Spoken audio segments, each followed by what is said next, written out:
दोस्तों, इस वीडियो में हम लोग आर्किमिडीज प्रिंसिपल के बारे में पढ़ेंगे। आर्किमिडीज एक बहुत महान वैज्ञानिक थे, ग्रीस के वैज्ञानिक थे। उन्होंने फ्लूइड मैकेनिक्स में बहुत सारा काम किया है। तो इन्होंने बहुत ही इम्पोर्टेंट प्रिंसिपल दिया। इनका प्रिंसिपल हमें क्या बताता है? तो इनका प्रिंसिपल हमें ये बताता है कि जब किसी ऑब्जेक्ट को अगर हम फ्लूइड में पूरी तरीके से डुबो देते हैं, फ्लूइड में अगर हम उसको पूरी तरीके से डुबो देते हैं, तो इसके ऊपर जो अपथ्रस्ट लगता है, ऊपर का फोर्स लगता है, वो कितना लगता है, ये इन्होंने ढूंढ निकाला। तो आर्किमिडीज प्रिंसिपल किसने डिस्कवर किया था? It is discovered by great Greek scientist Archimedes. उसने 225 बिफोर क्रिस्ट, इतने पुराने समय में इस प्रिंसिपल को डिस्कवर किया था। और ये प्रिंसिपल क्या करता है? It gives us the magnitude to the buoyant force. Buoyant force क्या होता है उसके बारे में हमने देखा लास्ट स्लाइड में, लास्ट वीडियो में, कि किसी ऑब्जेक्ट को पूरी तरीके से पानी में डुबो दिया जाए तो उसके ऊपर बॉयंट फोर्स लगता है। तो ये बॉयंट फोर्स मतलब अपवर्ड थ्रस्ट, जो लिक्विड है वो इस ऑब्जेक्ट को लगाती है। तो देखते हैं क्या कहता है आर्किमिडीज प्रिंसिपल। उसका स्टेटमेंट कुछ इस तरीके से है: when a body is partially और wholly immersed in the fluid, किसी बॉडी को आधा या पूरा पानी में डुबो दिया जाए, it experiences an upward thrust equal to the weight of the fluid displaced by it. उसको अपवर्ड थ्रस्ट लगता है, ऊपर की तरफ उसको एक फोर्स लगता है। और सवाल यह है कि ये जो ऊपर की तरफ फोर्स लग रहा है वो कितना लग रहा है, ये F कितना लग रहा है? तो F लग रहा है, कितना लग रहा है? आर्किमिडीज प्रिंसिपल बताता है कि weight of the fluid displaced, मतलब weight of the fluid displaced, जो फ्लूइड डिस्प्लेस हो रहा है उसके वेट के बराबर अपथ्रस्ट लगेगा। ये आर्किमिडीज का प्रिंसिपल बताता है। Okay, so it's upthrust acts through the centre of gravity of the displaced fluid. ये डिस्प्लेस्ड फ्लूइड जो भी डिस्प्लेस हो गया है, मतलब यहां से डिस्प्लेस हो गया, तो यहां पर जो सेंटर ऑफ ग्रेविटी बनेगी उस जगह पर ये अपथ्रस्ट लगेगा, ऐसा आर्किमिडीज प्रिंसिपल बताता है। तो आर्किमिडीज प्रिंसिपल को कैसे प्रूव करें? तो चलो हम आर्किमिडीज प्रिंसिपल को प्रूव करते हैं। हमको देखना है, यहाँ पर एक हमने वेसल लिया हुआ है और इस वेसल में, ये है हमारा एक वेसल जो यहाँ पर हमने लेके रखा हुआ है, और इस वेसल में हमने एक ऑब्जेक्ट को, ये वाला जो ऑब्जेक्ट है उसको हमने डुबो दिया है। इस ऑब्जेक्ट की जो हाइट है वो h है। इस ऑब्जेक्ट की हाइट बोल लो, विड्थ बोल लो, ये जो भी है वो h है। This is h। h height पे ही ऑब्जेक्ट आपको दिखाई दे रहा है। You can see the object at the height of h। उसकी हाइट जो है वो h है इस ऑब्जेक्ट की, ठीक है। और इस ऑब्जेक्ट को सरफेस से h डेप्थ पे डुबो दिया गया है। तो आप देखो कि यहां पर जो प्रेशर लग रहा है फ्लूइड से और यहां पर जो प्रेशर लग रहा है फ्लूइड से, they are equal and opposite, तो वो तो हो जाएंगे कैंसल आउट। ये दोनों ही फोर्स अपनी इफेक्ट को कर देंगे कैंसल। अब इफेक्ट कौन सी बच गई भैया? अब जो इफेक्ट बच गई है वो ये वाले फोर्स की, जो ऊपर से लग रहा है, और नीचे वाले फोर्स की, ये इफेक्ट बच गई है। और इनका पॉइंट ऑफ एप्लीकेशन अलग अलग जगह पर है, तो इनका कुछ ना कुछ रिजल्टेंट फोर्स तो हमें मिलने ही वाला है। दूसरी एक बात यहाँ पर हम याद रखेंगे कि ये जो ऑब्जेक्ट हमने डाला हुआ है, ये जो लिक्विड में ऑब्जेक्ट डुबोया हुआ है, उसका जो डायमेंशन है वो h तो है ही, साथ में उसके इस फेस का जो एरिया है वो स्मॉल a है। ये हमें याद रखना है। तो इतनी बातों को ध्यान में रखते हुए चलो हम लोग प्रूव करते हैं आर्किमिडीज का प्रिंसिपल। देखो, जैसे कि हमने फिगर में देखा हुआ है, consider a body of height h laying inside the liquid of density rho rho is the density of liquid, density of liquid, ये लिक्विड का डेंसिटी है रो, ऑब्जेक्ट का नहीं, जो ऑब्जेक्ट हम डाल रहे हैं उसका नहीं, उसकी डेंसिटी नहीं है, लिक्विड की डेंसिटी है, ठीक है। और डेप्थ x पे हमने इस ऑब्जेक्ट को डाला हुआ है, ठीक है। तो ये x डेप्थ जो है वो हमने कहां से मेजर की है, फ्री सरफेस से। This is the free surface of that particular vessel, this particular you can say liquid. Area of the cross section of the body is A, उस बॉडी का area of cross section A है। The forces on the sides of the body cancel out, जैसे कि मैंने आपको बताया side पे जो फोर्स इक्वल एंड ऑपोजिट है तो कैंसल आउट हो जाएंगे। तो कौन कौन से फोर्स अभी बाकी बचे पड़े हैं, तो हम देखेंगे फिगर से तो हमें पता चल रहा है कि कौन कौन सी फिजिकल क्वांटिटी फिगर में हम देख पा रहे हैं।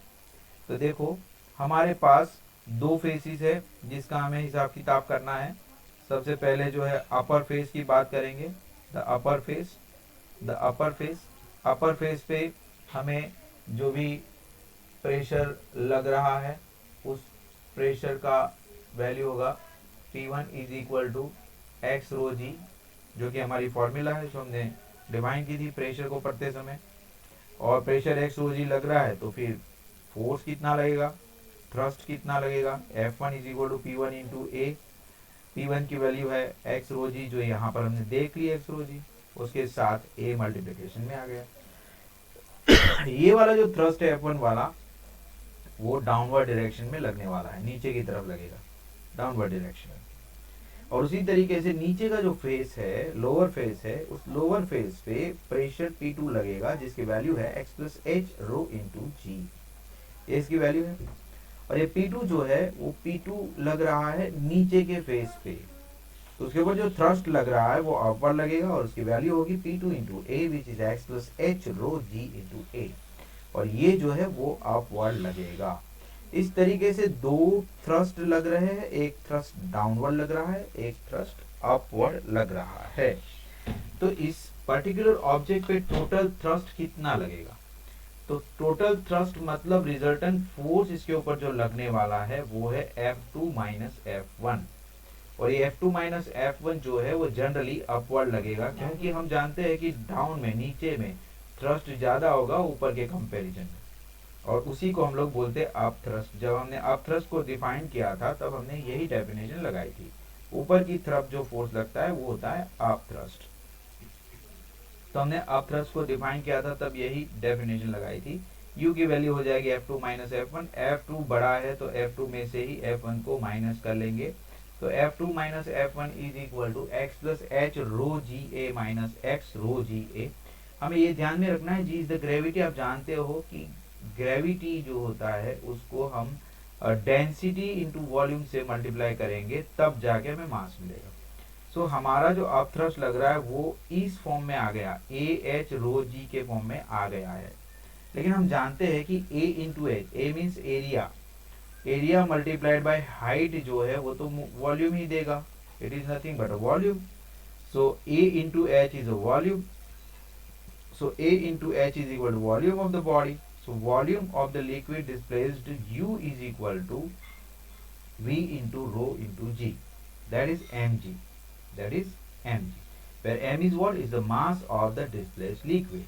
m जो है वो mass of the displaced liquid है। और हमें प्रूव भी यही करना था कि buoyant force जो लग रहा है या up thrust लग रहा है वो कितना लगेगा, तो it is the weight of the liquid displaced, जो लिक्विड हमने डिस्प्लेस किया उसके वेट के बराबर है, और यही तो आर्किमिडीज का प्रिंसिपल है। तो इस तरीके से हमने पूरे आर्किमिडीज प्रिंसिपल को प्रूव कर लिया। आर्किमिडीज प्रिंसिपल बहुत ही इंपॉर्टेंट, बहुत सारी स्कूलों में ये पूछा जाता है एज ए थियरी, लेकिन अभी लेटेस्ट बुक में मैंने देखा हुआ है कि आर्किमिडीज प्रिंसिपल को स्टार कर दिया गया है। मतलब जो मैं एस एल अरोड़ा बुक में से पढ़ाता हूँ और जो एनसीईआरटी बुक है उसमें दोनों में ही इसको स्टार किया गया है। तो हो सकता है किसी स्कूल में ये नहीं पढ़ाया जाए, लेकिन ये एक फ्लूइड मैकेनिक्स का बहुत अच्छा प्रिंसिपल है और इसको पढ़ लेना चाहिए। कॉम्पिटिटिव एग्जाम्स के लिए भी ये बहुत जरूरी है। तो इसके रिलेटेड और एक कॉन्सेप्ट है जिसको हम बोलते हैं अपैरेंट वेट और इमर्स्ड बॉडी। जिस बॉडी को हमने इमर्स किया है उसका ओरिजिनल वेट थोड़ा सा कम हो जाता है। आप कभी नदी तालाब में नहाने के लिए जाओगे तो आपको ऐसा फील होगा कि पानी आपको ऊपर की तरफ धकेल रहा है, तो आपको ऐसा फील होगा कि आपका वेट थोड़ा कम हो गया। ठीक है, तो इसको बोलते हैं apparent wait. So the actual wait W of the immerse body acts downward. W जो होता है वो डाउनवर्ड लगता है, अपथ्रस्ट जो होता है वो अपवर्ड लगता है। अपथ्रस्ट ज्यादा होता है, U जो होता है वो W से कभी भी ज्यादा होता है। तो होता यूं है कि U W से ज्यादा होता है, तो टोटल थ्रस्ट निकालने के लिए हम लोग क्या करते हैं, हम लोग U में से W को माइनस कर देंगे, W में से U को माइनस कर देंगे। ठीक है, सो अपेरेंट वेट अगर निकालना है तो हम लोग क्या करेंगे, W में से U को करेंगे माइनस, W माइनस U करेंगे, will do W minus U। W की वैल्यू क्या है जो हमने अभी डिराइव किया, W की वैल्यू है, हम जानते हैं W की वैल्यू क्या है, V इंटू सिग्मा इंटू जी। ये सिग्मा जो है, what is sigma, sigma sigma जो है वो डेंसिटी ऑफ द मटेरियल है। सिग्मा क्या है, this sigma is nothing but density of object, object की डेंसिटी है। तो ये V रो जी जो है यहाँ पर, this is the nothing but the wait of the object, wait of the object, ये ऑब्जेक्ट का वेट है। एंड V रो जी जो है, V रो इंटू जी जो है, ये जो है वो लिक्विड का वेट है, weight of liquid, weight of liquid. So liquid का वेट है। सो ऑब्जेक्ट के वेट में से लिक्विड का वेट माइनस कर लेंगे तो हमें अपेरेंट वेट ऑब्जेक्ट का मिल जाएगा। ठीक है, इन दोनों टर्म में से V रो जी को कॉमन ले लिया गया, तो ब्रैकेट में बचा 1 plus rho by sigma. So V apparent, W apparent is equal to W into 1 plus rho by sigma. तो इस तरीके से अपेरेंट वेट हम फाइंड कर सकते हैं। तो दोस्तों, इस वीडियो में हमने आर्किमिडीज का प्रिंसिपल देखा और अपेरेंट वेट के बारे में देखा।